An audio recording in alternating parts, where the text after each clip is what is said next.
most Americans live the way that you do.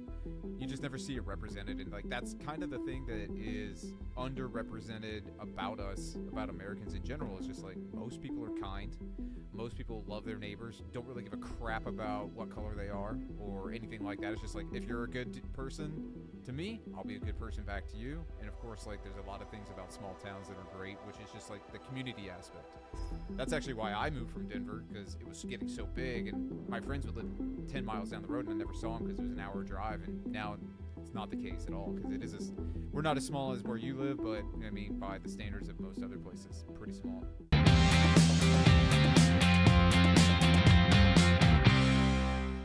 All right, welcome back to another episode of Patriot on Purpose, where we bring you the best possible podcast on the planet. Joe Rogan can't even touch this. I wish. That would be amazing. No, but today we've got Nick Johnson, a.k.a. Pewview, on the podcast. I'm sure a lot of you out there probably will recognize this guy. Well, maybe not. He doesn't have his sunglasses on, so you may not recognize him. Yeah, probably not. You're going to be like, who's this guy right over here? He also doesn't have a gun in hand, but he has enough behind him to make it a clear point that this is the guy that you see out there in the cornfield in Iowa, nailing some shots that none of us could ever make. So we're happy to have Nick on today, and we hope to talk about all kinds of things that you guys probably want to hear answers to, like how does he do it? I don't think that we're going to ever know, to be completely honest, and stuff about the firearms industry and just wherever we end up going, we're going to go there. And I mean, I'm hoping that we even talk about aliens, but remains to be seen if we get into that. I like aliens. Sweet. Well, yeah, I mean, we can go there, but first, Nick, one of the things we ask everybody who comes on this podcast is like when the word patriot is thrown around, which now there's kind of this derogatory connotation. Like if you use the word patriot, somebody's going to think, depending on where you live, that you're just a red hat MAGA mother effer who has no respect for anybody at all, and you're just a piece of shit. But, the word patriot used to have a much more positive connotation. So what does it mean to you if somebody says, hey, I'm a patriot? I mean, to keep it simple, I'd say somebody that loves their country and somebody that will stand by their Constitution and do whatever they need to do to be able to protect it. I mean, you can't get much more simple than that. I totally Straight agree. to the point. Yeah. Right. I'm going to guess when the Founding Fathers wrote the Constitution, they probably had in mind the complex version of the definition, and then they were like, it's just us who are over here willing to die for something that means a lot to us, which is freedom, the ability to protect ourselves, and all that good stuff. Right. Well, right on. So one of the interesting things about this particular podcast is, for those of you who listen, you probably know that I live in Iowa, and not many people live in Iowa. We happen to go vote first in the primary, so we have that special about us. We have corn.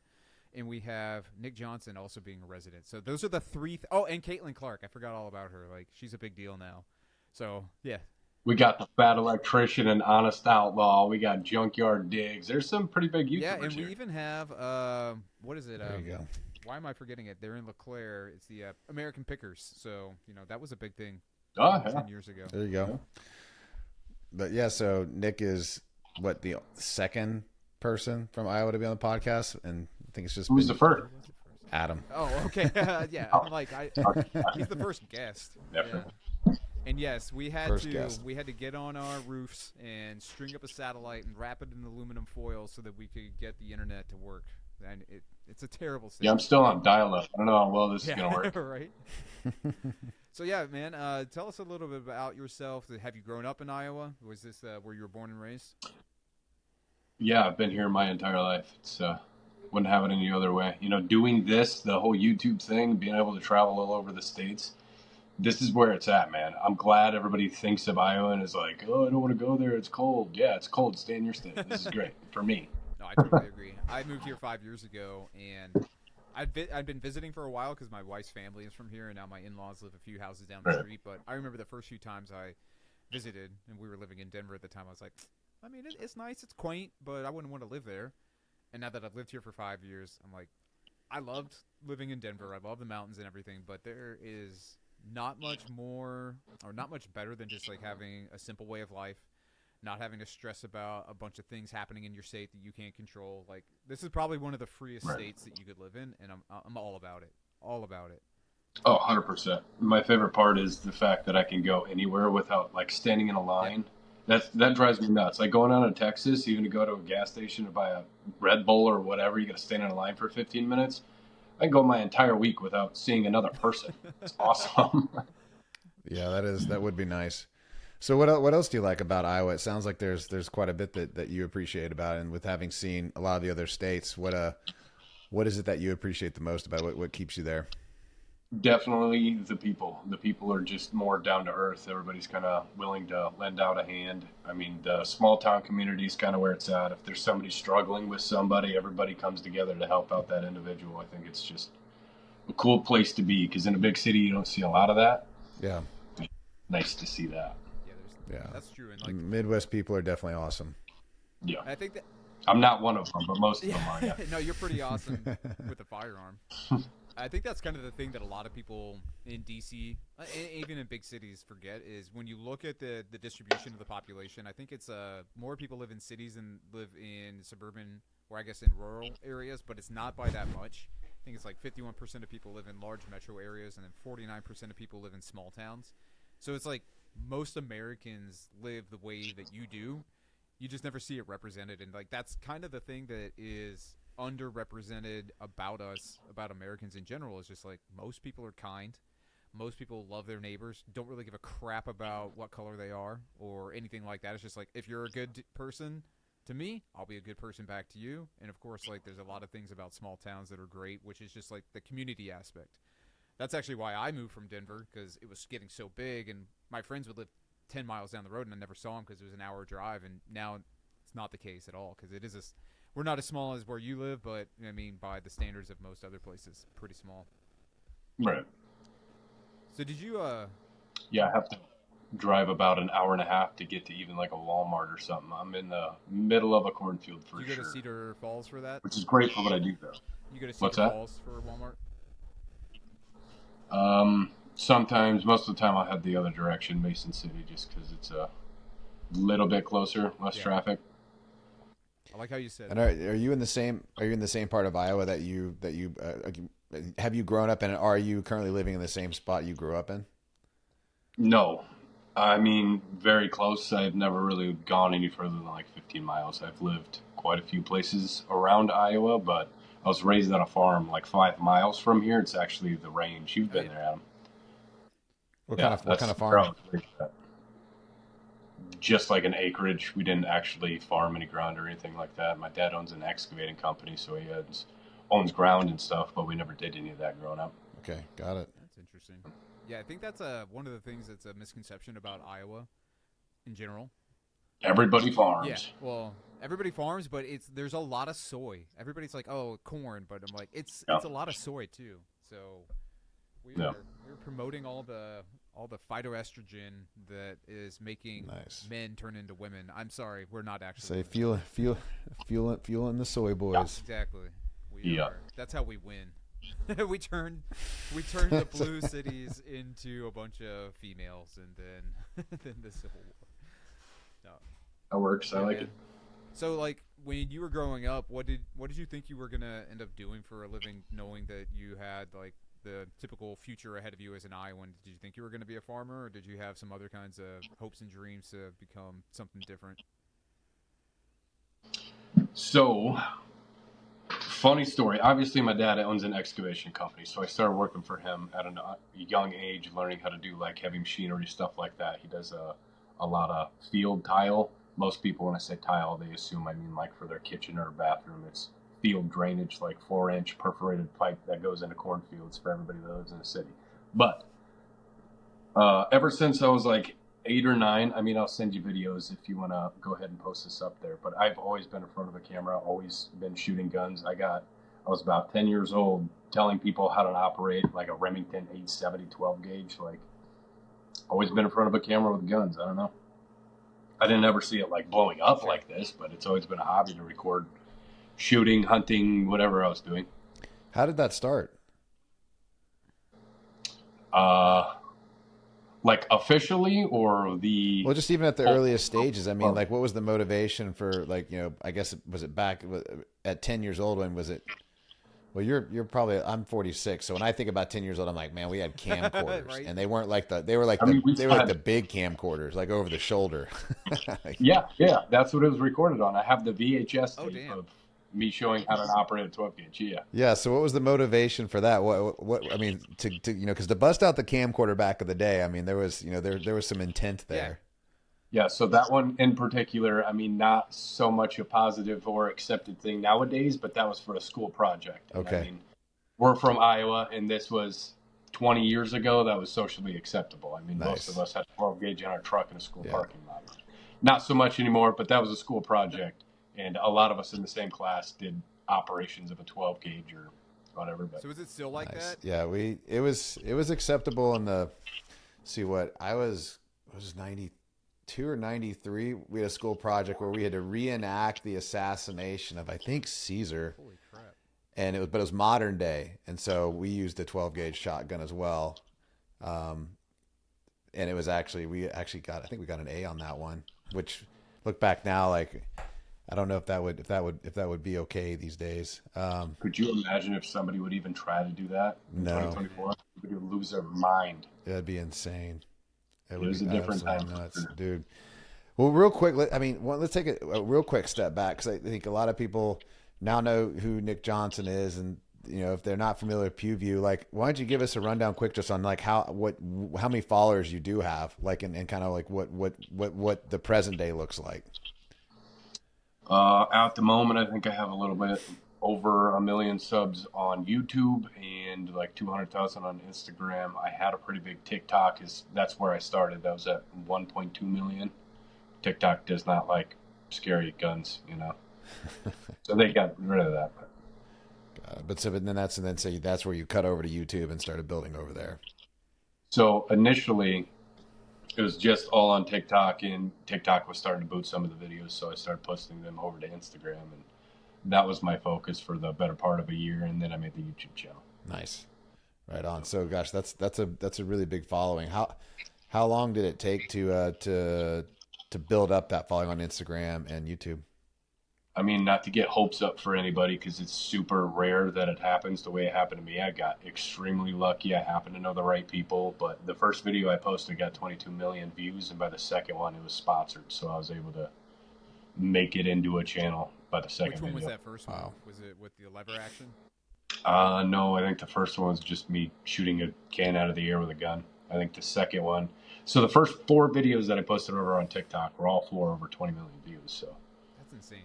yeah, I got super lucky. But like I pulled a gun out of my holster and shot a target behind me, and it hit dead center, and everybody, them things that are like a little bit hard to believe. So everybody is like super back and forth in the comments section, making the algorithm grab it. Nice. Because it I was like how humble he is. He's just like, yeah, I got super lucky. What I did is I pulled my gun out of the holster and then had a can in the middle of the air and shot it dead center. It's like, no, I don't think you got super lucky. I think that you've got a lot of skill. So kind of rewinding back, when you look at the comments, people are like, this guy, he's just got some kind of like next level skill and eye coordination, hand coordination, and all of that. Like, do you think that's true, or do you think you've just put in so many reps with a gun that it's just like you're at this stage now where it's just natural? See, like I said, I started shooting pop cans out of the air when I was like 10 years old. So, I mean, I grew up thinking that was kind of an average thing to do because I have a brother that also did the same exact things I would do. So, like, it wasn't until I was mid-20s that I was shooting with other people when I realized, like, okay, what I can do or what I've been doing is totally not normal. But I didn't know that. Like, it's just something growing up in Iowa, all of our friend groups kind of did the same thing. So I didn't think it was anything special. Did you start shooting at 10, or what age did you actually start shooting at? 8. Got my first rifle at 8. I think I pulled triggers before that, but I mean, my first actual memory with a rifle was 8 years old. What kind of rifle was that? Marlin 22 is the Marlin's version of a 1022, just a $100 cheaper version. Nice. No, that's great. I think I shot my first buck with a Marlin 223, if I remember right. My first pistol is sitting over in one of the drawers over there, but it's a Heritage Rough Rider 22. I got that at about 9 years old. Okay. Very cool. So were you shooting? So started out young. Yeah, were you shooting every day? Mhm. Like, would you just go out in the back and shoot every day, or was it just kind Yeah, for sure. But again, at the time, this was 20 plus years ago, a brick of 22 ammo was $10 for 500 rounds, or 555 rounds.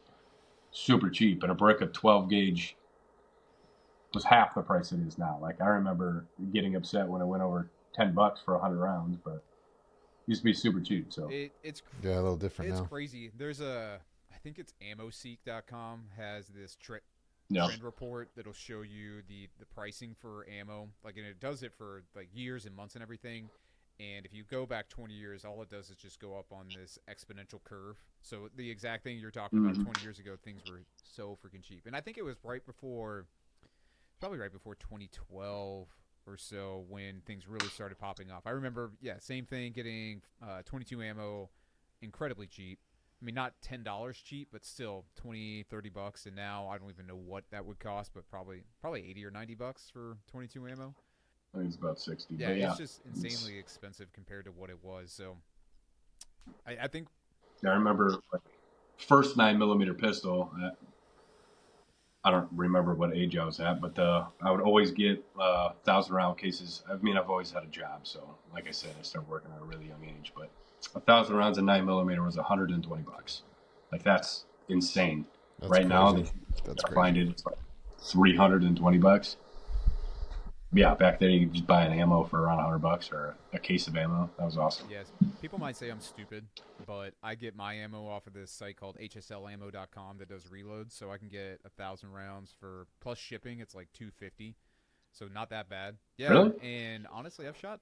Did they all go bang? Yeah, I've had one hot load, and that was it. Everything else has gone bang, and it's been great. I've shot at least 3,500, maybe 4,000 rounds from this company, so I've been super pleased with it. And ships really fast. I think it ships out of St. George, Utah, if I'm not mistaken. So it gets here within like 3 or 4 days, FedEx, and I've been super happy because I would go on it. I actually found it on AmmoSeek, just like looking through that and then selecting reloads, and that's how I've gotten good. And that's kind of, I mean, good being I went shooting the other day and was able to hit a steel target from 100 yards 5 out of 15 times, which to me I was like, holy crap, I've been practicing. That was my only thing. I was like, I've been practicing a lot, and I think that's really what it comes down to is you were able to do that consistently for so long that now you're at this place where it's just like, yeah, go ahead and give me a gun. I can shoot anything because I know exactly what to do as I've done it so long. I see that when you're just doing a hip fire or just pulling up real fast and shooting. It's like those are mechanics, those are fundamentals that you've learned, and of course there's talent and skill there, but just the reinforcement. You've probably shot millions of rounds at this point in your life. Yeah, it eventually just comes, natural muscle memory of doing the same thing. I mean, every gun essentially points the same. Some are a different angle, but I mean, what I do, I have to test a little bit of everything, so I'm not able to get used to one platform, so helps a little bit. I can most of the time pick up just about anything and be at least average with it.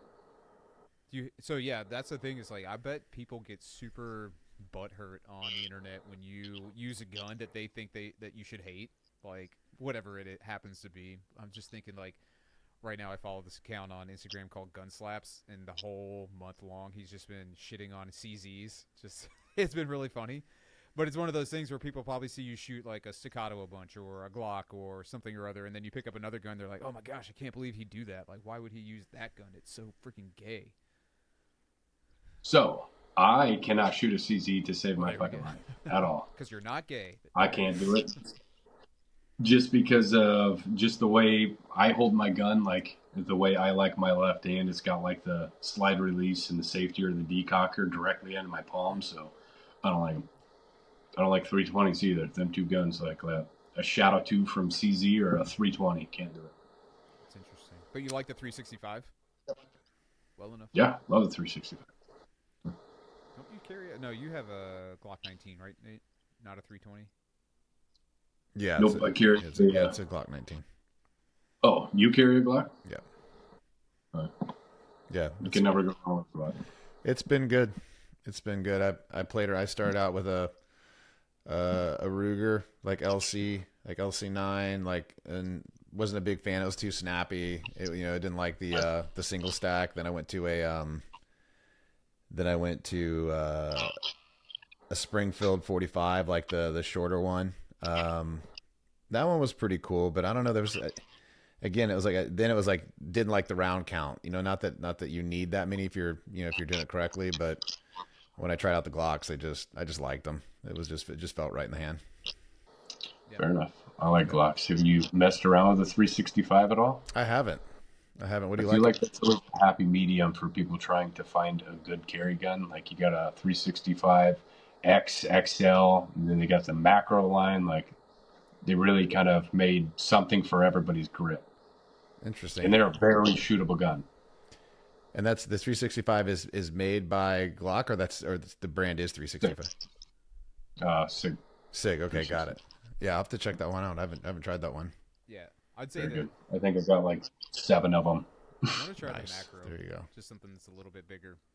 They look Definitely my they favorite. Look amazing. Not that aesthetics mean much, but let's be honest, they kind of do. Oh no, aesthetics are half of the game, man. Yeah. You got to have a good looking gun. Yeah, no, I agree with that. Yeah, I think that when. Yeah, I was gonna. Go ahead, man. Oh no, you're good. I was gonna say I love the way the Shadow Systems guns look. I was looking at those, but I'll definitely check out the 365. That's to check that out. And then Adam's been talking about staccato so much that he's had me thinking about a staccato. The staccatos are amazing, but this one I carried for a couple years, as you can tell by the Cerakote completely gone. Oh yeah, 365s are great guns. okay. So with a lot of the guns that you have, I assume you purchase them all, right? Like people aren't just sending you guns and saying. Yeah. That's freaking G. Like that means that you're doing very well for yourself with the whole setup that you've got going on. And I think that's what's kind of cool about. One, it's cool about America is that those kinds of opportunities exist for people. Like 20 years ago, imagining that you could make the kind of living that you do, doing what you do in the middle of a Iowa cornfield, essentially, like that's the way people are going to look at it. No. You could never imagine, and here you are now, like being able to. I mean, didn't you just win some award at SHOT Show? Yeah. What was that award? Best shooter. Oh, see, there you go. Like That's cool. The gun awards, yeah. Was that based off of just they looked at what everyone out there is doing and they picked somebody, or was there an actual like contest? No, so they have like a really big ceremony. Gundies have become quite a big deal over the last few years, which it's crazy to see how big they have grown. They have started from like there's 50 people in a little room that they rented out in SHOT Show to this becoming an entire big thing in the 2A community. Like they have millions of voters every year now, which is mind blowing. Wow. I know the guys that run it. is that through the NRA? Yeah, you can just go in and essentially vote. They got like 12 or something different categories, and you can just go in and vote every single day for whoever you think should be the best in a category. A couple years ago, I got, God, I can't remember, most creative content, maybe? I can see that. I don't know. It's sitting over there. It says it on it, but. Did Matt Carricker ever win that from Demo? Because I feel like he would have been one of the OGs on the creative content side. Yeah, so I think he won that. I was up against him in this award. I don't know how I beat him because at the time I had like 50,000 followers. That was like 2-3 years ago. So I have no idea how I got that one, but the following year he won that one. Yeah, like that's actually, I think he was the first gun tuber that I started to Same. follow. Like probably 2015, because I used to write articles for a couple gun websites, and I'd always have to go find something on YouTube to write about and like push him over to a video. And I mean, it would have been him, probably Hickok 45, and Jaeger would have been on there, but there wasn't a lot of people on YouTube doing gun content back in 2015. So funny story. I've never told anybody this. I need to tell Matt at some point because now I know the guy. But way back, I think he's been on YouTube 15 years, something like that. It's got to be pretty close. But I remember one of the first guns that I had was a Walther P22 in 22 caliber, and I was super excited, got a new pistol, I was looking all over Google or YouTube trying to find somebody shooting it, or maybe he was like, I wanted to learn something about it, whatever it was, but YouTubed it, and he had a video, 333 shots for 333 subscribers. That's when I first found his page, so I was one of his original 300 some subscribers. That's Yeah, that's pretty wild. cool. How many does he have now? 8 million. 11 million. Yeah. 11 million. Yeah. Wow. Holy cow. No, he's huge. Yeah, that's massive. Yeah, actually, you work with him with your apparel brand, right? Like that's all done through Bunker Branding. Yeah. Yeah, that guy's a freaking content monster, and it's been really interesting to see how. So I don't know how familiar you are with him, Nate, but he's a veterinarian out of Texas A&M. I think he started the gun channel the same time as he started Vet Ranch, where he would he would do the gun stuff, and then he would go to work, and then he'd do a bunch of vet stuff, like not veteran but veterinarian stuff, and Right. yeah, that was freaking. And then he shut that down, did Off the Ranch, which was his vlog, which, I mean, it still does quite a bit, but I feel like he's reinvested into the Demolition Ranch in a big way compared to what I would have thought he would have done. But we don't need to. I think it's the opposite. He's going pretty hard with Off the Ranch now. I think that's where the majority of his views and I guess ad revenue would be coming from right now. Because have you watched Off the Ranch lately? I've only done demo. His videos have gotten substantially better. Like, they're actually worth watching now. They're very good. Before it was just, I'm not saying they were bad before. I'm just saying before it was just like, this is what I'm working on. Now it's like he's doing planned out videos. Yeah, They're he very was doing good. the whole building my Nice. mansion, and so like I'm just like, yeah, I can watch Yep. HGTV and get the same thing but better produced. But that's cool to hear. I think he's at 5 million on that channel now too. Yeah, So completely monetized. which is crazy. So he knows how to do content and how to really run that machine. Yeah, for sure. That's impressive. No, so man, so many directions we could go here. I mean, what you've done is fascinating. I mean, live out in your own words, kind of out in the middle of nowhere in Iowa. I think people sit on these two sides where it's like, I think there's a lot of people who are very aware of the fact that like you can do something like on YouTube or on any social platform now, and you really can build a business and do it around things that are interesting to you, as long as obviously it's interesting enough or entertaining enough for other people. But then there's a lot of other people that I think that just don't believe that it's possible, like they can do it themselves. What's obviously the journey has been a little bit interesting for you, where you blew up pretty fast, but a lot of other content creators. What does that journey typically entail, and like what would advice would you have for anybody that's trying to essentially follow in the footsteps? I mean, there's an incredible amount of people trying to be content creators, especially after COVID. So, I mean, it's a really challenging game to play right now. So you really got to find your talent, be the best at it, find your niche, and then corner your market. I mean, it's not easy to do unless you're the best at what you do. Yeah. I mean, hopping into the gun review world right now, like not having a specific talent, like even if your talent's just being very good at talking, that can get you far. But I mean, like, it's hard to just jump into this community right now because there's so many people that are already so good at doing it. It's hard to compete. Yeah, I think we can. Got it. I can mark this to take out if we want, but I know that you have worked with some of the management agencies with the 2A world. Is that experience like overwhelmingly positive or negative for you? Oh, it's been perfectly fine. I mean, like one of the agencies I got on like instantly as soon as I was posting on a TikTok, and they are able to help me generate content. And the more, like, this company is paying for this, so that would essentially give me a little bit more of a push to go out and do content. Because like if something wasn't doing well, or obviously if you're not making money at doing something, you're not really excited to go out and record. But this company is paying, so I got to make the best video I can possibly make. So I think it really helped me kind of push content to where it is now, just because, it's just not me that I got to impress. It's another company that paid to do this. So I think that's helped a lot. So it's pushed you. Yeah, one thing I see in the comments on all your videos though is like it's beyond just the fact that you're a good shooter. I mean, that's incredible. Like that's where the entertainment value is. But especially when you're doing some of the tip tricks and stuff like that, and like, hey, here's how I establish my grip on a pistol. Delete recoil with these, man. Like, if you weren't doing what you're doing in YouTube, I would probably hire you as a copywriter because you have great titles. But that delete recoil with these three things was like, that video was just so good because like they were simple, but you're demonstrating why they work the way that they do. And then I'm looking through the comments and seeing what people say, and not only are they saying, wow, you're a great shot, but they're like, you're actually telling people things that they can take action on, that they can use, as opposed to just like making a fluff video, which is what a lot of people do. And I'm not saying there's anything wrong with that, because it's just like all entertainment. But I feel as if a lot of the people Right. who are subscribing to you are doing it more for the aspect of, hey, I'm gonna learn something here because I want to be able to shoot like Nick, but he's actually gonna teach me how. And of course, like, it helps to be able to practice and shoot every single day. But I mean, there's a lot of stuff like I've taken from you. Literally, like the way that you shoot, the way that you're saying how you ride your left hand up on the slide and shoot like that and grip and all that. I mean, there was a book that I read, and then there was a couple of the videos that you did that I've adapted to, and I'm like, now I can actually shoot really freaking well.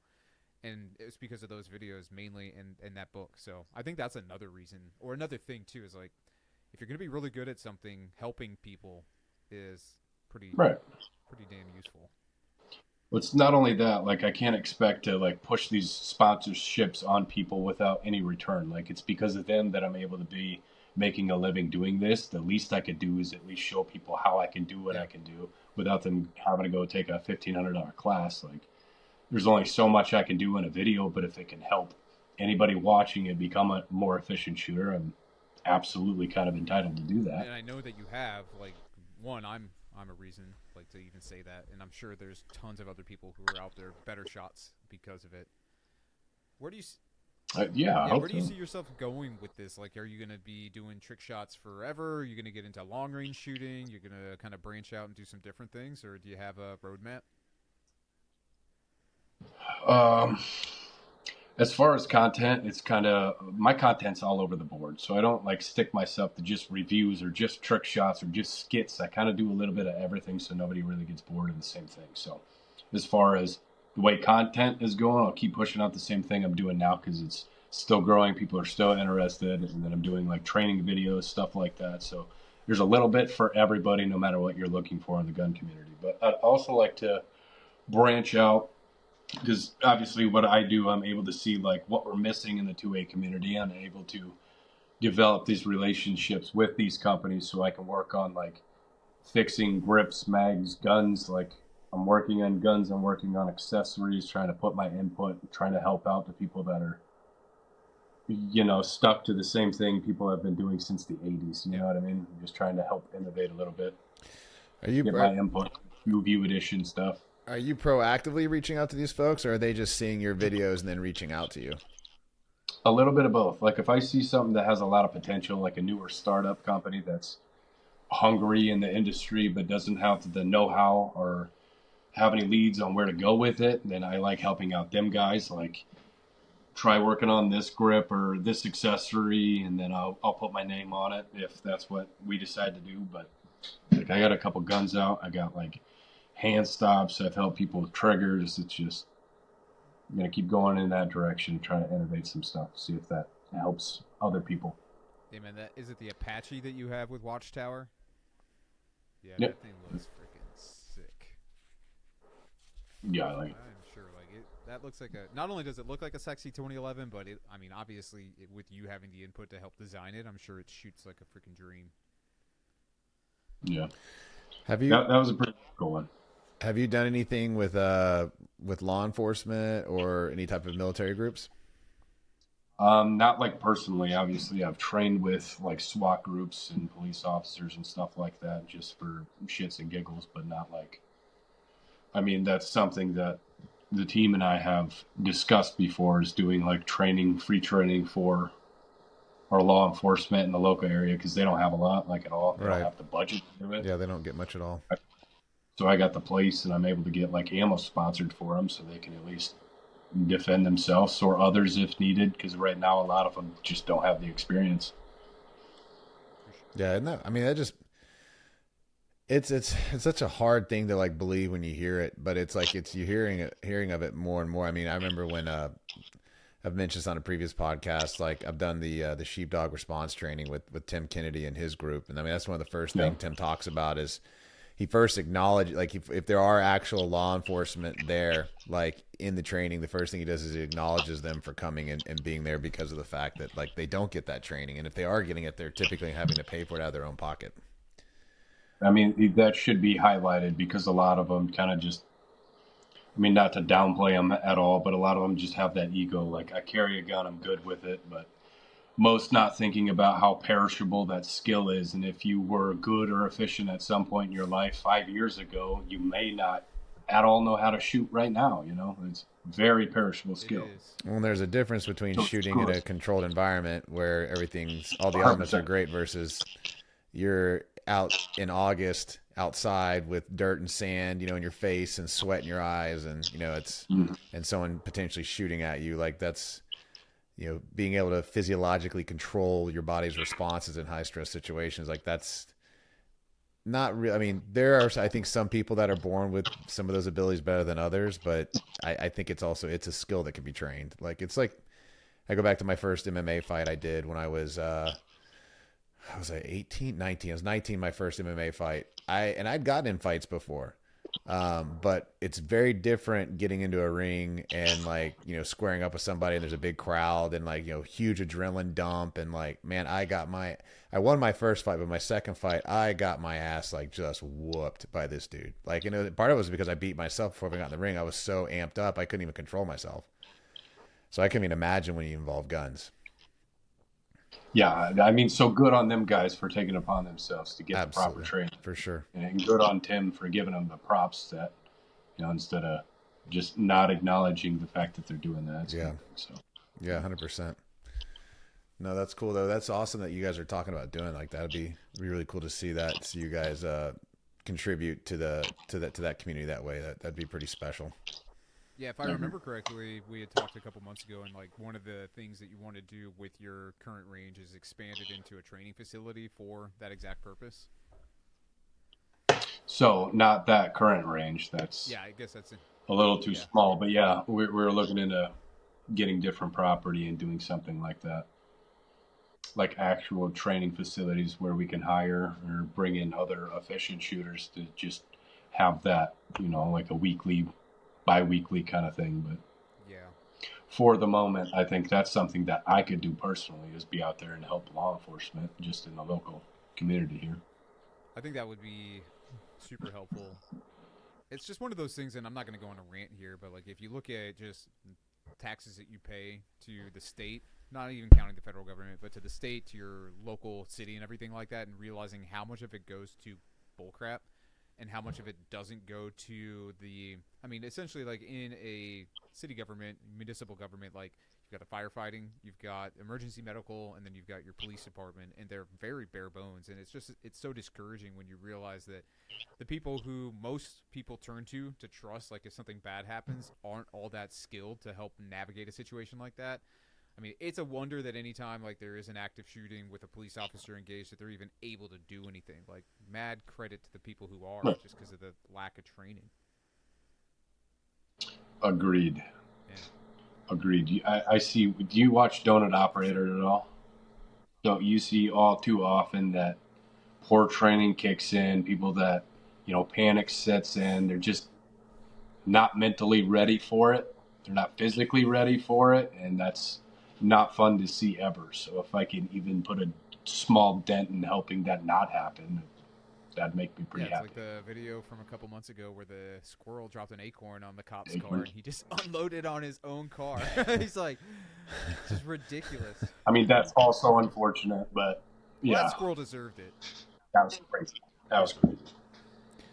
What do you think the minimum that when you are trying to consistently train, what do you think the minimum number of reps somebody needs to be getting, and what's the frequency there?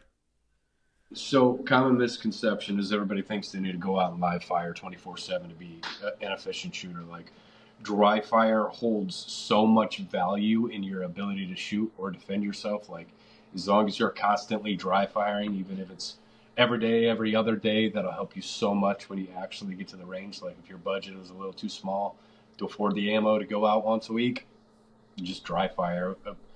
Get a Mantis Blackbeard or something. Just get used to the trigger reset. Get used to pulling it out of your holster and finding your red dot.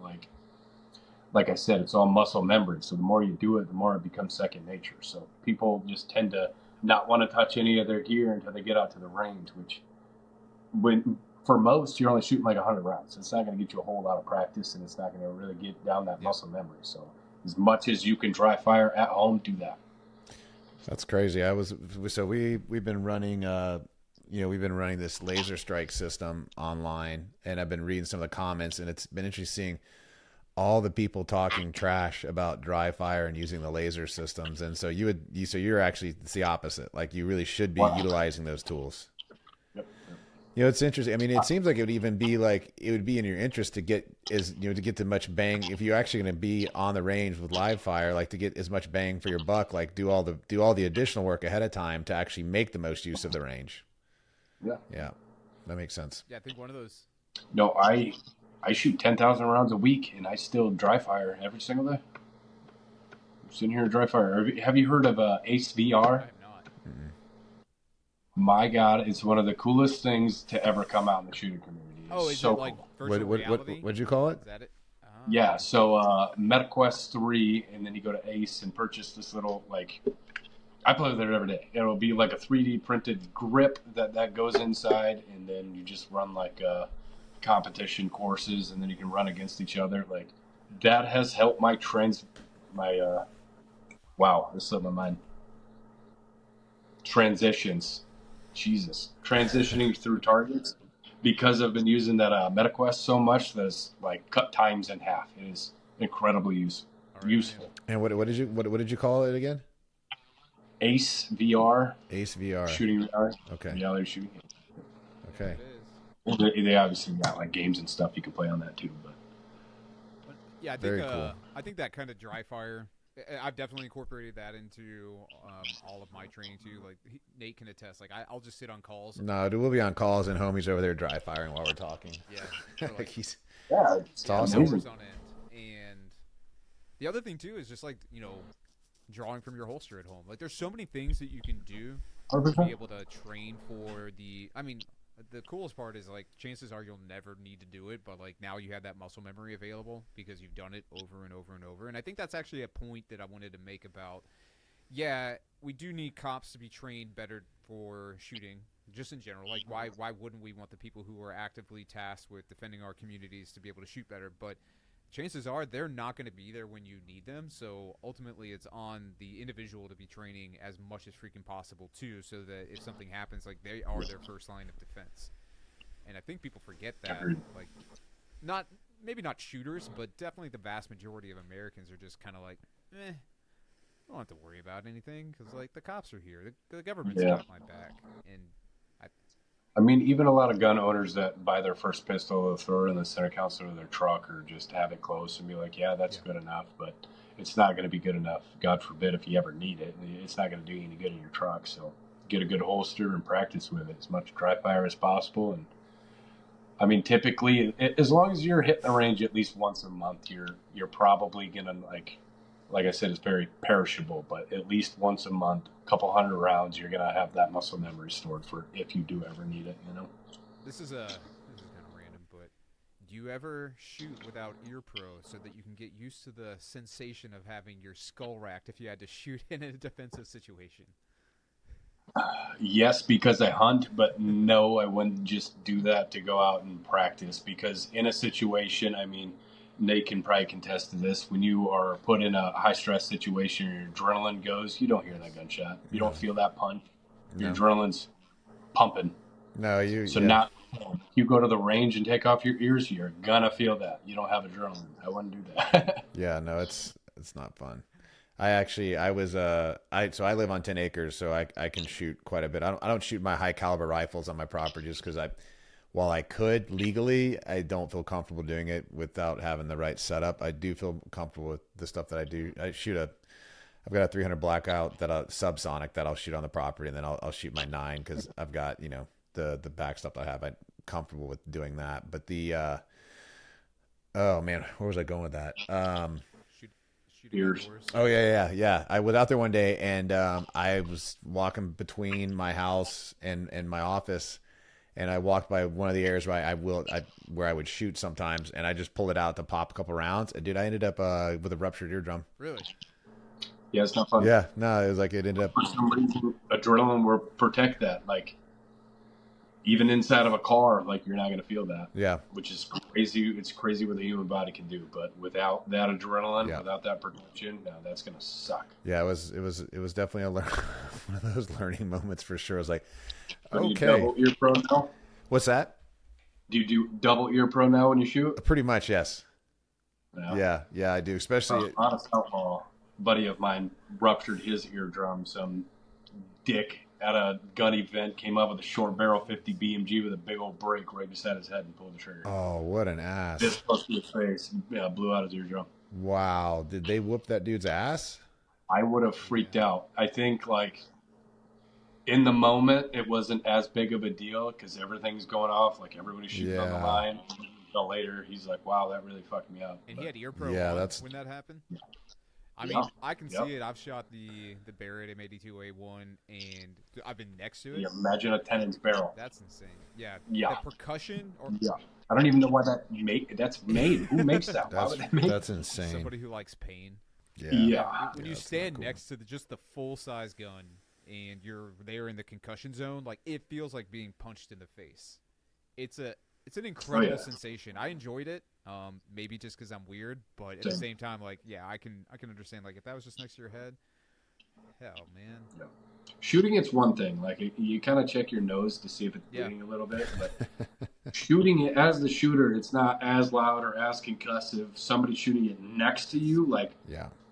especially when you're unprepared. I couldn't imagine that. Yeah, I remember. No, I've got a little 11.5-inch 223 that well, there's no ranges that I can shoot that indoors here, but back in the day in Denver, I would bring that into the gun range and shoot it, and people would just like look out of the stalls, looking at me like, "You asshole." I'm just like, well, yeah, I get it, but I enjoy it.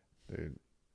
Yeah, after I think every not every gun, all my rifles I can suppress, and after now having done that, like I can't even imagine going to the range and shooting my long guns without those things being suppressed. Like I don't even own a suppressor. You don't? You don't have a can? Nope.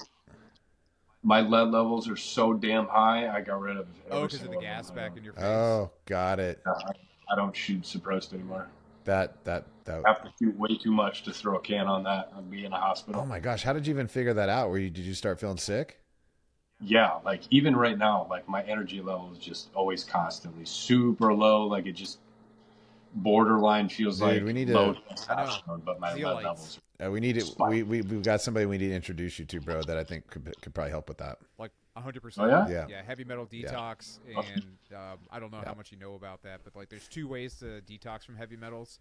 Well, there's more than one, but like chelation is the big one where they'll give you a chelation therapy, and then it binds to the heavy metals and is excreted, which is painful and can take a lot of time and a lot of money. And then there's another thing called zeolites, which are basically aluminum silica. What do you even call them? Just like really small microcrystals. And so you can drink those, and they will do the same thing as chelation, but it's less intense in terms of like how your body feels. They're all natural, just like chelation is. And on top of that, like, it's super inexpensive, and you can do it safely as much as you possibly want. So yeah, we'll totally send you an intro to that, because like, I don't know if you're familiar with Dr. Paul Saladino. He's the guy that does the carnivore diet. There's another guy named Dr. Joseph McCullough, who is like probably one of the biggest physicians in the alternate health space, like non-traditional Western medicine. He's done all of his blood work, done Saladino's blood work. Like, this guy is just a marvel at learning how to diagnose heavy metal levels and then help people be cured from that. So yeah, we'll send that intro to you. It'll be incredibly useful. Okay. Yeah, That'd be awesome. Yeah, that stuff like that's not fun. So when did that happen? Like when did you start noticing? Got around 15, got blood work done, and they're like, "Holy hell, what do you do for a job?" And I'm like, "You shoot a lot of guns." I shoot all day. Yeah. So Okay, I mean, so this is something that you've been kind of working with for a while. yeah. Oh yeah. Okay. Is that why you shoot with gloves too? No, I only shoot with gloves because I got Raynaud's, so you'll see me in the winter with gloves. Only when we're recording because my hands will turn purple. That's not very pleasing to see in Got a it. video. That makes sense. Yeah, so we had this guy on a couple, 3 or 4 weeks ago? We had a guy named Brian Gold on. He works with Operation Black Site, and I was going through his Instagram feed, and he's got this guy on. I can't remember the name. It was like Toxic Dad or something like that. So just basically some dude who was talking about like all the different ways that you can build up toxins in your body. And I was going through his feed, and he had one for shooters. And he was just talking about all the different ways that you can absorb toxins from shooting. And clearly shooting outside is the best way, but he's like, if you're indoors and the ventilation system sucks, you're breathing in all these different toxins, the accelerant, the combustible, the this, that, and the other, the lead itself. Then he's talking just like handling the ammo is incredibly toxic. So like there's we love it. We love shooting, but like there are these downstream effects like you're already noticing that like most people don't even consider. I know I didn't consider until I saw that. I mean, I just have always cleaned my hands after I shoot, and then I'm like, I'm good. But, well, a lot of people don't think about like what you're inhaling. I mean, because it is like it's so much of like even so. I was having a conversation with a good friend of mine who owns a supplement company up in Canada, and he was telling me, he goes, man, he goes, you have no idea. Even just driving around like in the city, like or on your highway, like if you have your windows down, like he's like you're inhaling, you know, rubber that's coming off the tires. You're inhaling brake dust, like you're inhaling, you know, all the other fumes. Like these things are going into our bodies, and you don't even think about it. No. And it accumulates over time. So even just like, let me ask you this: how much water are you drinking every day with like trace minerals like sodium, potassium, magnesium? 0. Okay, dude. I mean, I drink water, but one of the things that you could start doing right now is drinking 3 liters of water a day, and making sure you're consuming anywhere from 3,000 to 5,000 milligrams of sodium, and like make sure you're getting enough potassium and especially magnesium. But the salt is what actually like enables your body to like actually process things, like the hydration and the salt. And so minus that, like our body has a hard time like actually really cleansing itself. So that's another one that's real simple that you could do. But I'll send I'll get your info or I'll send it to Adam. There's a couple other things that you should check out that would definitely would help for sure. Yeah, his info's awesome. Well, we've already got the text thread, Nate, and then it's on the calendar. Yeah. Oh, that's right. That's right. It's interesting because my dad's a physician, so that's why I'm super into this. My dad he's a functional medicine doctor, so he was a regular old doctor for a long time, working for a big hospital in North Carolina, and he decided, hey, I actually want to make sure that people prevent themselves from getting sick as opposed to starting like prescriptions when they're already sick. They ended up firing him because he was bucking the status quo and essentially going against the pharmaceutical industry's wishes. And so that's where I know a lot. Good. Yeah, this is where I know a lot of this stuff. And I'm sitting here like, this was a podcast about guns, but we've already detoured into health because I mean, at the end of the day, like if you don't have your health, you can't enjoy anything anyways. No. 100%. No. When you're doing stuff like shooting guns, you got to kind of pay attention to that stuff because, like I said, lead levels can rise super quickly. Well, you know, it's crazy, man. Not once have I ever thought about being worried about lead levels in shooting. That never even crossed my mind. I've never shot at the volume that you're shooting at, but even still, you probably don't have to be at that volume for it to affect you. No, I know people that won't fire a gun without a face mask on, like a respirator. Oh, wow. Yeah, I think even Grantham talked about that on his channel for a while. Like he started shooting with a face mask because his lead levels were so high. I know Lucas is doing that a lot. I mean, obviously they sell a bunch of them and they have that contract. I think they work with Mira, but at the same time, if you're shooting that much, like that's a mitigating strategy to make sure that you can continue doing what you want to do. Do you ever shoot with, or no? I don't think I've ever seen you shoot with a mask or a respirator. I do not on camera. Like there was a point where I worked for JK Armament. Like I did some of their marketing for their suppressors. So any of the suppressors you've seen on the channel is because I was under their SOT, not because I own them. But I did marketing and testing for them. So when I'd go out there and do a burn down on one of their cans, I would definitely wear a mask because there's just so much smoke and bad shit you're inhaling. So. That's why didn't Silencer Co. make a BCG that's meant to help reduce the amount of gas coming back? I know somebody's. Yeah, there we go. It's like I've tried it. My lead levels are still 1 million. I was gonna say I run Silencer Co. can, and like there's definitely stuff blasting back. So Huxworks did a flow through. They got flow through technology, so most of your gas from the compression of the can will go forward. So not that I've tried it, but I've heard that helps an insane amount. So Oh, that's cool. Wouldn't it be cool? Worth a Wouldn't it be cool shot. if the NFA wasn't around and you could just go ahead and try That'd be out great. a silencer, or it's funny, a suppressor Hmm. silencer, whatever you want to call it, and just pick it up and just go to the store and be like, yeah, I'd like to try that one. Yeah, that needs to happen. It That'd be really great. needs to happen. So who was I listening to? I can't really remember who it was. I think it was the guy who owns Daniel Defense. I don't really care what anybody thinks about him, but what he was saying is that recently the Supreme Court has done a lot to reestablish constitutional gun rights. Certainly not as fast as we want, but there are a lot of things. I think the reversal of the bump stock ban, the neutralization of the pistol brace rule. I know that's going to the Supreme Court, so it's not entirely established, but I think there's actually a little bit more progress and a little bit more hope for people who enjoy the Second Amendment than there used to be, like even a year ago. Are you kind of feeling that same thing, watching some of these victories come through with FPC and GOA? Yeah, I mean the like pistol brace thing is cool, but I mean we'll see on August 5th they're gonna do another. I mean they're gonna keep fighting for the same Yeah. bullshit, but we'll see who gets elected. That's gonna play a big role in how the next 4 years go or the next 8 years go. But usually when we get a couple wins, it's because we got a hell of a loss coming. Unfortunately, that's the way it's been. If you look at history at all, when we get a couple of wins, we get a big loss. So we'll see what Are those happens. L's like typically way bigger than the wins that were gained? Unfortunately, I've yeah. noticed that pattern. I'm gonna have to. But we do got people like FPC that are actually doing more than NRA has ever fucking done. You know what I mean? So like now they're trying to get rid of SBRs in general. So they won that with the Fifth Circuit. So they're gonna push for SBRs now, which would be fucking awesome. I, That's an infringement on your Second Amendment right in the first place. You just need to prove that in I court. mean, I love it when the FPC will post something. And for those who don't know, FPC is Firearms Policy Coalition. They're pretty much the most aggressive legislative coalition out there. They're awesome. fucking They're like, awesome. how pro 2A are you? And it's like, welcome to the nuke store. I'm like, yeah, basically. Because, yeah, I mean, it's not to be infringed, and it's been infringed, and it continues to be infringed. And I think people forget that just because it's enumerated in the Bill of Rights as a right, that doesn't mean that it can be taken away. It's yours to begin with. It's just written out on a piece of paper to remind mother effers that you can't really mess with this.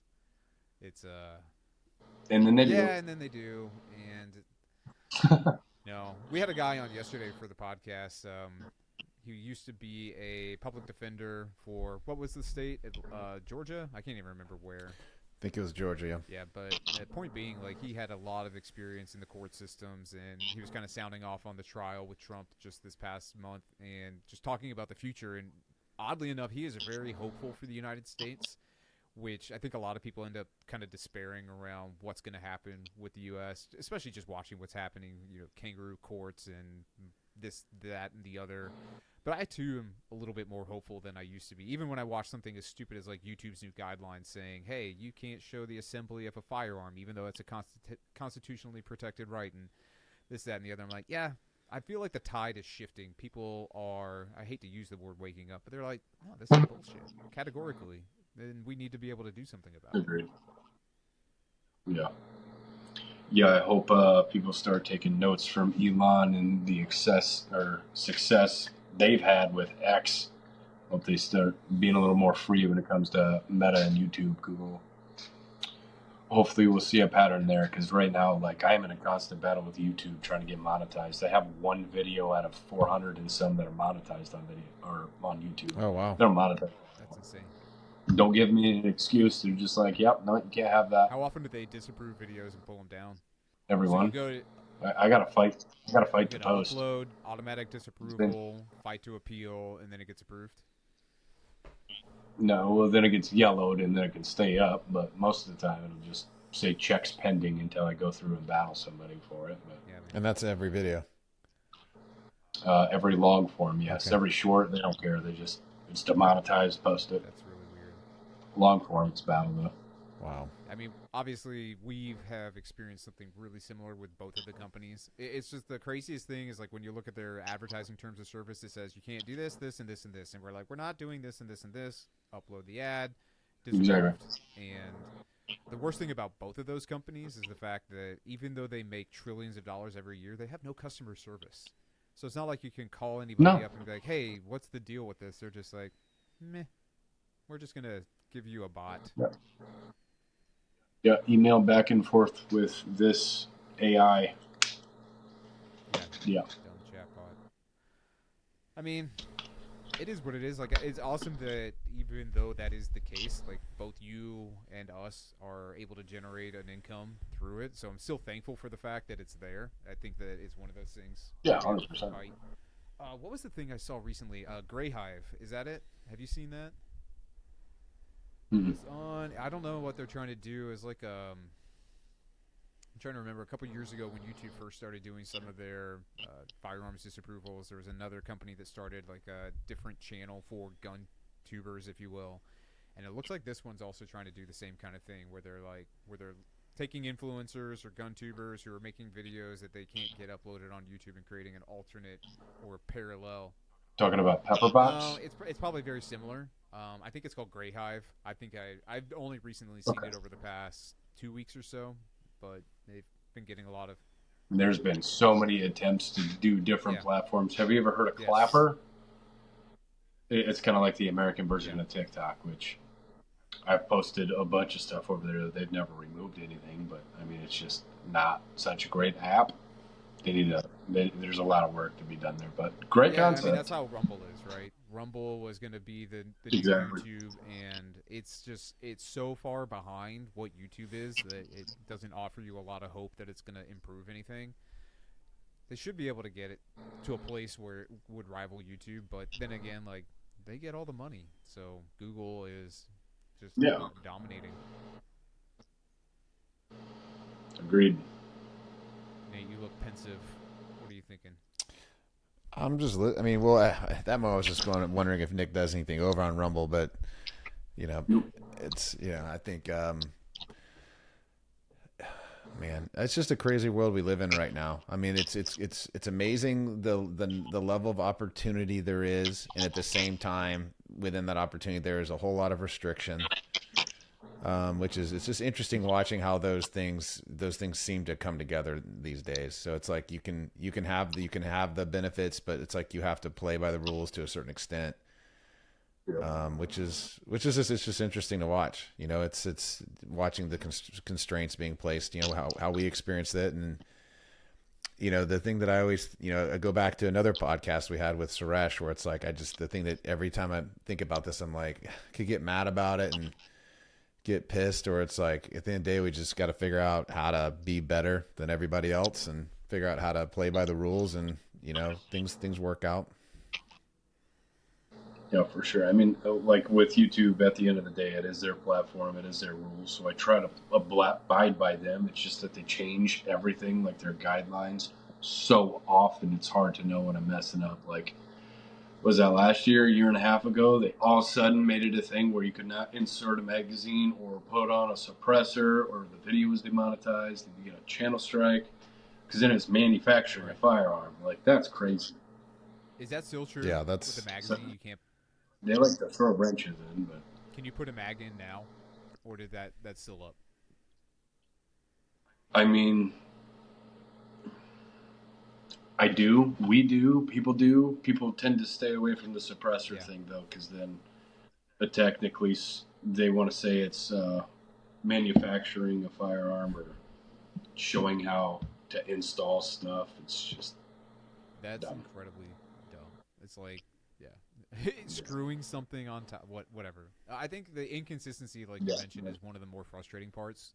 When you see, like, if it's like, hey, this guy over here is doing it, and then I go and do it, and I can't run anything, but he's still able to do it. And then again, like to Nate's point, like we even had a podcast on this. Like, you can cry about it, or you can just do something else and get better and circumvent it. And it's just like, I mean, there's no point in crying about it, but there is a point in calling it out as like total hypocrisy. Exactly. Agreed. I just kind of play by the rules, or at least try to, and then try to apologize when I mess one up. Yeah. Yeah. 100%. Dude, YouTube made me take an animal abuse course, which is crazy, dude. So YouTube did? Carpenter. Yeah, you know what a carpenter bee is, right? They're not good for anything. It's not like it's a honeybee and we need them to survive. It's a carpenter bee.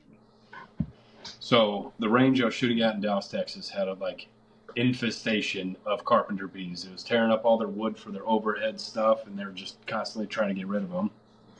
Well, one happened to fly out in front of us, and I happened to have a 9mm in my hand, so I popped that thing, and it's fucking awesome. It was a great shot, so I posted it. I shouldn't have done that. They, oh my gosh! You take like a fucking 30-minute course for animal abuse, shooting a pest out of the so like almost like an HR department. They sent you something that you had to watch, and so could they track it to where like they actually knew you'd watched it and confirmed? Yep. Wow. Yep. And then I had to do like a giant test afterwards. It was ridiculous. What do I Oh do my gosh! when I see a bee? Do I shoot it or not? It's like, yeah. Have you ever seen that guy? These Japanese guys, but like the wasps that come around, like you'll pluck them out of the air with a chopsticks or smack them with a pan or a knife or something. Yeah. That kind of shit is monetized, but I fucking shot one and can't do that. I remember. Yeah.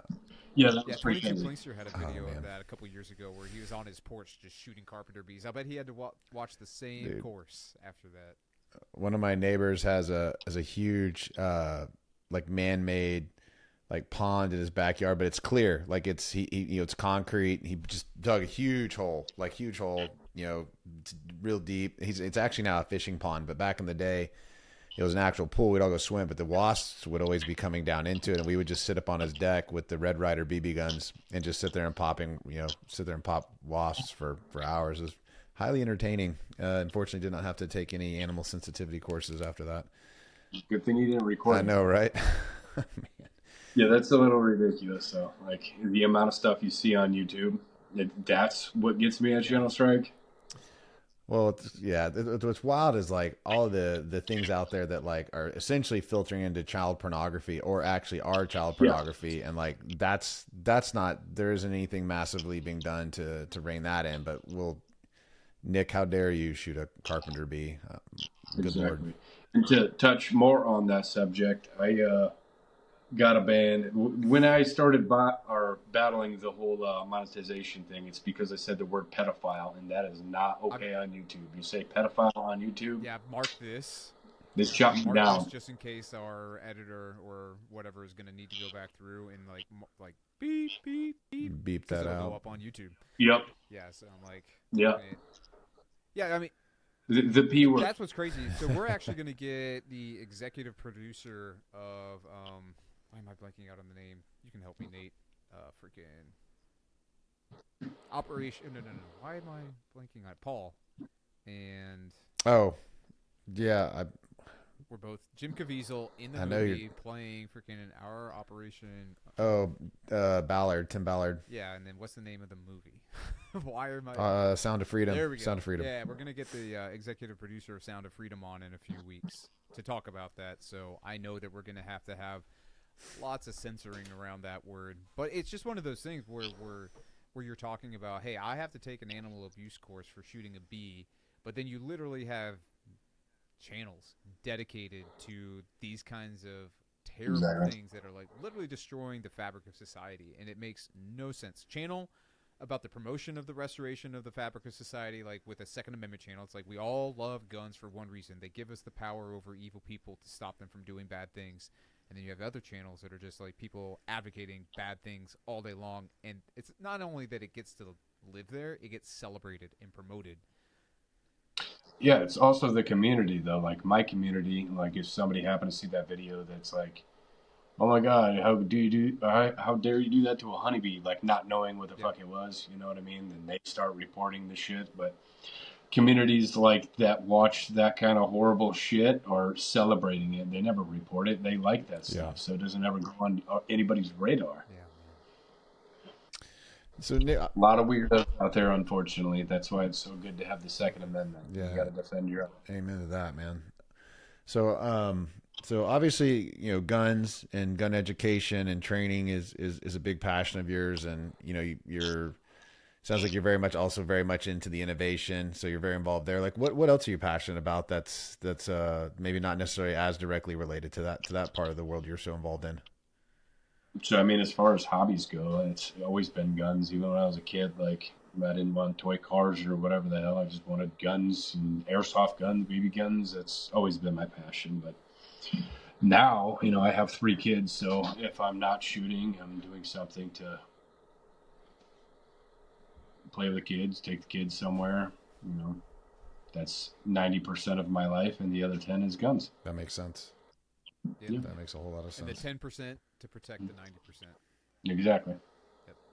Wasn't always that way, but it really honed in when that did happen about 7 years ago. Yeah. That has a way of waking somebody up to what's happening in the world around them. I don't know. I imagine your experience was similar. When I brought my first daughter home, I don't think I ever remembered feeling so vulnerable in my entire life, where it was just like, I have this beautiful young, child in my house, and it's like I can't be with her 100% of the time. Like, I can't always be in every situation and protect her from every something, and nor should I be. But it's like you just become very aware of, there is a responsibility there for another life. Yeah, that's why. So I just started Jack Carr's new book this week, read Dawn Morning, and then the original book, Terminal List. Probably a spoiler alert here for those who haven't listened to it, but like you get to feel what he's feeling when his wife and his daughter are murdered, and then he goes on his path of vengeance, and you're like, yep, totally get it, 100% get why you would just go completely unhinged, especially if you had that skill set, because of how precious those lives are. And this is one of the arguments that, like, whenever people are like, oh, you like AR-15s, you must not like children, when they're talking about school shootings. And I'm like, every single person who is so pro 2A that they would ask to have a tank is doing that because they want one thing. They want to be able to defend innocent people who are defenseless. And it's like, it's the complete opposite when people are like, we're going to take away your guns to save people. It's like, you don't even understand anything from a logical sense. Like, it's just bizarre. Like, well, it's like the line of thinking there. It's like, okay, well, let's outlaw weightlifting. I mean, like, no one should be able to lift weights. I mean, like, you look dangerous when you lift weights. Like, you're gonna scare other people because you look too physically menacing. I mean, I don't know, it's ridiculous. Yeah, a little bit on your point when people are talking about scary AR-15s and wanting kids to get hurt, whatever the hell. Like, what? I had a conversation with somebody that's like super against guns, and we had something similar like that pop up, and they were saying like it's just for people trying to do harm. And I said the question, like, say there's somebody horrible inside of one of them public situations with a shotgun. If you were their last line of defense, which gun would you want to have? And why did you answer AR-15? Like, it's not just for the bad guys. It's probably what you want to have to defend you or the ones around you. You know what I mean? Yeah. Well, it's just one of those things, too. Like, I think that I saw a headline about Minneapolis, which was the leading city to defund the police after the George Floyd riots, and their crime has tripled in the past 4 years. Yep. Crazy. Right, and their gun laws are also horrible. Yeah. You can't have shit for them. And they're like, why is this happening? What? Like, why are the safest places in the entire world places that are heavily armed? Like, and like the Fort Hood shooting from years ago, right? They have these soldiers or troops. I think Fort Hood's army, so they're soldiers. But yeah, it's army and soldiers. So they've got these soldiers. They're like, hey, we'll gladly trust you with a rifle, and you can go shoot the terrorists. But as soon as you get back here, you got to put that thing in the armory, and you can't possibly have it and defend yourself. It's like, yeah, that's crazy. Like, there's just so much there are so many illogical things happening, and I guess it just makes you scratch your head. And again, like, we can cry about it, or we can get better and just figure out better ways to articulate our arguments, better ways to fundraise for FPC, all these different things. Yeah, I can't typically talk to people that have that mindsetting like you shouldn't have guns because this is what they're for. Obviously, this podcast kind of took a turn here, but to bring it back a little bit, I have never, even as a child looking at like big, scary guns, I have never been like, oh, the amount of damage I could do with that. To me, even everything sitting on this wall, I look at it like, how efficiently can this shoot a steel plate? Like, that's all they've ever been to me. Like, it's just sport. It's fun. That's my hobby. Like, it is fun. How fun would it be to shoot steel with this? How accurate can they shoot steel with? Like, that's what guns have been to me. Shooting guns is very therapeutic. Like, it just feels good. Yeah. Like, it's just enjoyable. Which might be hard for some people to believe because, I mean, they're loud and again, it's like one of those things when you aren't, if you weren't exposed to horses when you were little, like horses might be really scary. Like, to an adult, it's like, it's all relative to your experience. And, it doesn't mean it's bad. It doesn't mean horses are bad. It's just what you're used to. I just said horses were scary last night. we were watching HGTV, and I'm sitting there, and they gift this girl a horse, and I'm telling my wife, I'm like, man, horses are scary. Like, I know they're really not, but you look at them, you're like, if you don't know them, you're just thinking Dude, that's a large animal that could totally F me up. And yeah. Even knowing horses, like, you won't catch me walking up behind a random horse. No, no way, man. No way. But like you said, they're fun. They are there's nothing more fun than just being able to put one shot after another in the same place. And it's the same thing as golf, right? It's just a more explosive game of golf. And Agreed. a lot more adrenaline inducing, because when it goes bang, it's I love it. I love that feel. The snap of recoil, the concussion of the bang. And it really, it's gone to the point where I started shooting because I thought to myself, I need to at least be able to put rounds on target if something happens. And now it's enjoyable. It is the only hobby that I have, and I only get to do it about an hour a week. But nonetheless, it's one of those things where I'm super happy to go do it, because I can't imagine, really, there's nothing else that you could tell me, we're going to go do this, and I would think that's more fun than shooting guns. Not a single thing on the planet right now. Get me there. Agreed.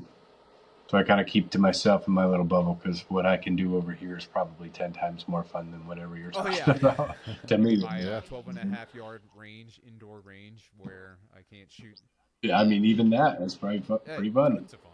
Yeah, and your range is great. So, by the way, I'm curious, when you shoot your long distance shots, is that on the same property, or is that just down the road somewhere? It's just down the road. It's on the other section behind the range. So. Do you ever have any desire to get into long range shooting at all? I mean, not really, just because, like, at the end of the day, I mean, it involves a lot of skill, but there's nothing that requires skill like perfecting shooting a pistol. Like, that takes nothing but skill to be able to do. If you're on a bipod with a scope and a machine telling you what turrets to turn where, it kind of takes out the skill. You're kind of just a monkey on a rifle at that point. But I mean, I like doing it, especially like there's guys out there that can see their distance, dial in real quick, and just kind of feel for the wind. Like, that takes a lot of skill. That's awesome. But I don't know. To me, just getting on a computer and telling me where to hold or what to do just doesn't seem like skillful. I know there's going to be a lot of shit in the comments now because I just said that. A lot of people think that requires skill, but I mean, I have done a lot of long distance, and as soon as you get on it and the computer or the guy tells you what to do and you boom tink, it's not very fun. Like, I wanted to miss 100 times before I got that feeling like, hell yeah, I got it. Oh yeah. You know what I mean? Yeah, it seems like if you're doing it like I mean, when I was a kid, I was fascinated with Carlos Hathcock. Same. I mean, there was this. I wish. His rifle. What's that? I have his rifle. I have his Winchester Model 70. Oh, that's amazing. I remember reading the story about the one where I think he shot. It was over a mile, like where he shot the guy that was muling. Right. I think he was like on a mule or something like that, or a donkey, or he was on a bicycle. He did it with a Browning. Okay, there you go. But it was and like that was one where like that was skill. Like that was. I mean, there was probably a little bit. 100%. Yeah. So funny story with that. There was a boulder sitting there, and he put a birdie whatever 1-8 scope on that. Like 8 was your max power back there, but he put that scope on top of an M2, and he was zeroing in, like finding his holds and adjusting his turret, shooting a boulder. And then a couple hours later, that guy happened to go right where that boulder was that he just sighted that range. Okay. So it wasn't like any adjustments. That rifle was in the same spot, and it was adjusted for the exactly where that guy happened to go. Yeah. That guy. That's crazy. It was predetermined that guy was just not getting to go another day. Yeah. Right, wow. What if spot. You had to do for sure long range shooting on irons? Then there's some skill. There is a lot of skill if you're using irons, because that takes out the equation that an app is telling you. I think that would be fun, personally. Yeah. I've only done 500 yards with irons, and even that's pretty difficult. Yeah, you did it with that your would pistol be hard the other day, right? Yeah. What did you? I mean, that's more luck than skill, though. I'm just shooting in the general direction until I hear a ting. It's not like I can find a hold and hold it here. the cone for a 9mm at 500 yards is 20 fucking yards. You know, it just becomes luck. But It was so fun, man. I enjoyed that video a lot. I'm just sitting there thinking to myself, it'd probably take me 5 times the amount of shots that he did at that point. Oh, dude, it's luck. It could be number one shot. Could be the first one or the 1000th one. You know what I mean? Just luck. What I should do is shoot 1,000 rounds and pretend the time that I hit is actually the first time. Like, oh look, I'm way better than Nick. I've got a what 40. 65? 65 Yeah, it was rounds? like 2 boxes. Oh, it's 2 boxes? Somewhere in there. Yeah, it was within 100 I mean, rounds. That's impressive. I mean, you could say it's luck, but at least you've got. And that was 500 yards? Yeah. Yeah. That is impressive. You shot that. I had 3 of them? Yeah. I thought we had 2. One was like a post, maybe. It was like a minor thing, so I don't know if you like tipped it or what. He thinks I hit 3 out of the 60 rounds. I think I hit 2. Well, you hit 193 yards on that Kimber yesterday. All right, first shot. Yeah. So. Yeah. 175.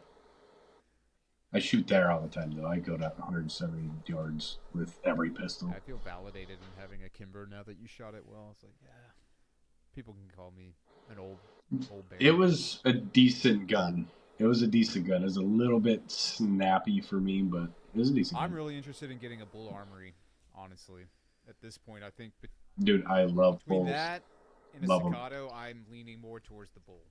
And So it depends on what you're buying it for. If it's like competition, if you're doing like the V8 ported versus an XL, I'm going XL 10 out of 10 yeah, times. this would, But if it's like CS, is it like carry? So bull that's what all I'm day, zero comparison. Yeah. So I carry the UL Comp, the bull, the little short 3.2. no, Did you shoot didn't that? have it there when I went up. Oh, dude, it's so good. I will never carry another gun. Like I can outrun even like competition pistols with that little thing. Like it's so good. Do you have that one close I so we think could see it? Do Do you have the one close so we could see it? Yeah. I don't even know if I'm familiar. Now I just want to see the full wall. Yeah, there we go. Yep. That is a sexy gun.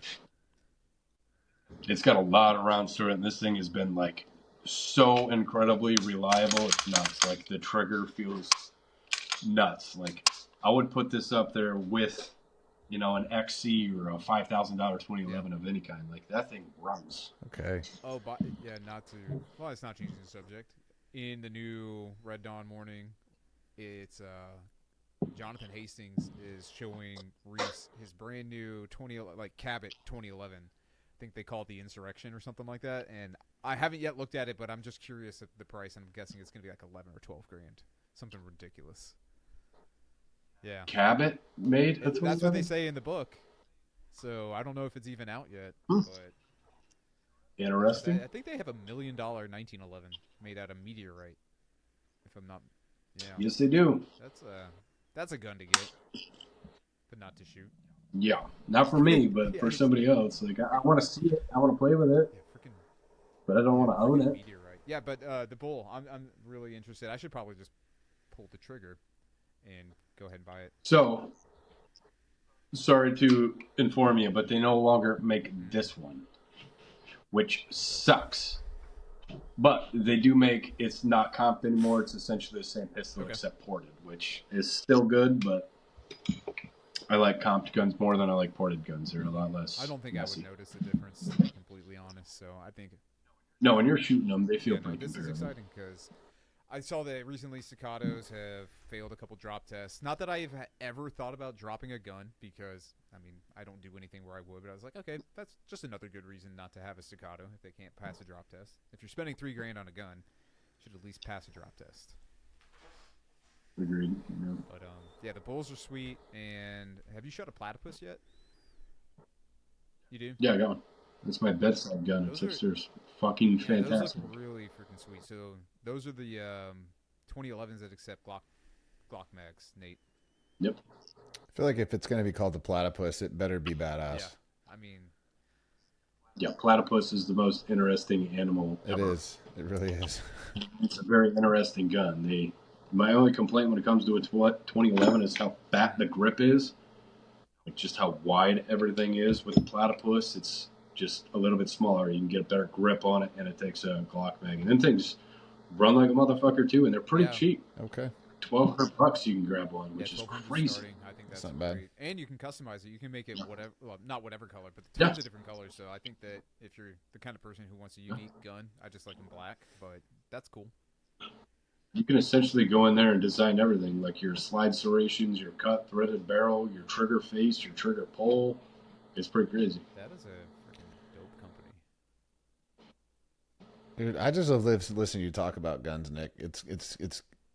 I think I am a fan of mastery, like on almost any level. Like if you were like a hairstylist, but like you were like the best in the world. Like there's just something about listening to somebody when they are so deeply in tune with like their hobby or their profession or the thing that they love, and like just listening to you talk. I mean, you can just tell, man, that you were into this stuff. Like just, I mean, it's part of your life. I mean, it's and whether you'd be being paid for it or not, you'd be doing it. 100%. I've always done it.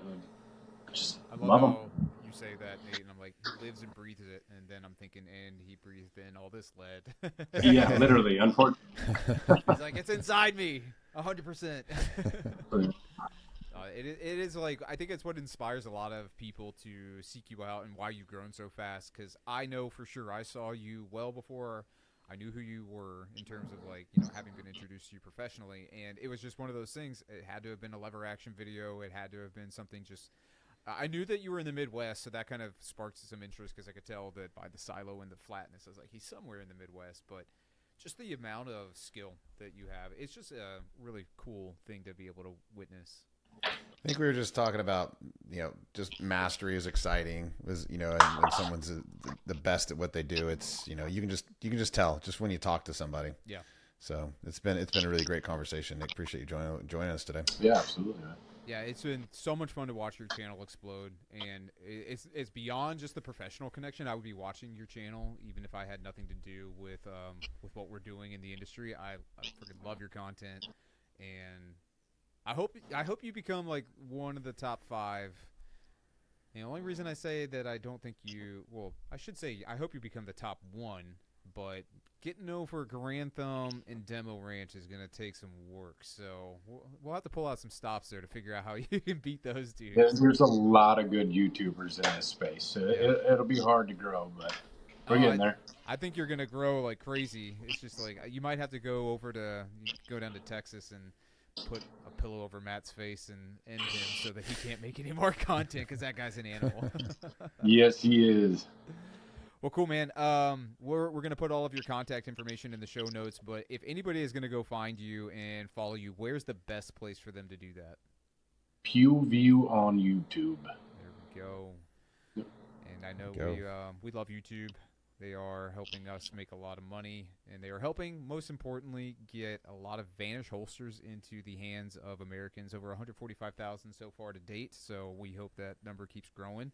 And again, just really appreciate everything Nick has done, not only just for the community, but for people who are carrying every single day. I know that a lot of people out there are better shots because of Nick's content. And if you enjoyed this conversation, please go to patriotonpurpose.com, subscribe to our newsletter. Of course, if you're listening on Spotify, Apple, Google, Amazon, wherever, go ahead and follow the show. Give it a rating. That helps the algorithm find this awesome conversation that we had with Nick Johnson.